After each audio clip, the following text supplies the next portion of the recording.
कोई कैकेयी को कभी दोष मत देना। मां कैकेयी को अयोध्या में कोई ऐसा प्रेमी नहीं था जैसी मां कैकेयी प्रेमी थी, क्योंकि रघुनाथ जी का वियोग, भरत जी का वियोग, महाराज दशरथ का वियोग, पूरे अयोध्या वासियों की निंदा का पात्र बनकर राम जी की इच्छा की पूर्ति की।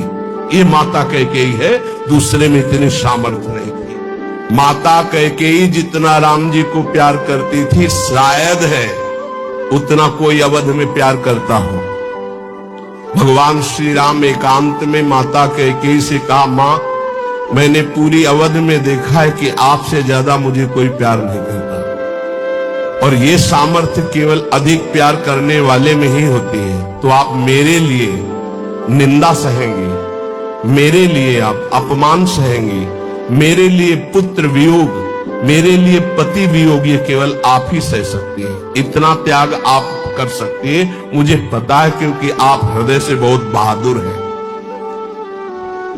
देवासुर संग्राम में साथ गई थी कैकेयी जी महाराज चक्रवर्ती सम्राट दशरथ के।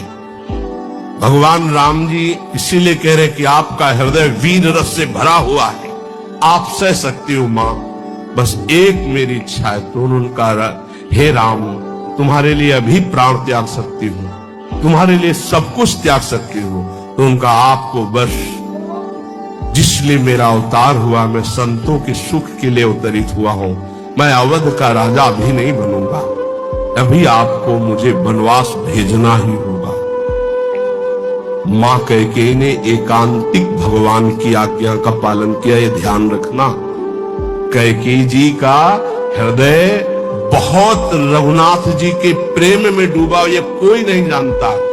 सर्वश्रेष्ठ प्रेम मां कैकेयी का, जिन्होंने अपना अपमान सहा, निंदा सहा, लेकिन राम जी की इच्छा की पूर्ति की। ये अंदर की बात कह रहा हूं। भरत जी ने कभी मां नहीं कहा। जब राम जी वापस अयोध्या आए तो उन्होंने कहा, बेटा तुम्हारी पूरी बात मानी थी, पर मैं एक बात नहीं सह सकती। अपने पति का वियोग सह गई, लेकिन मेरे भरत ने आज तक मां नहीं कहा। बेटा अब मेरी इच्छा एक बार मां कहला दो।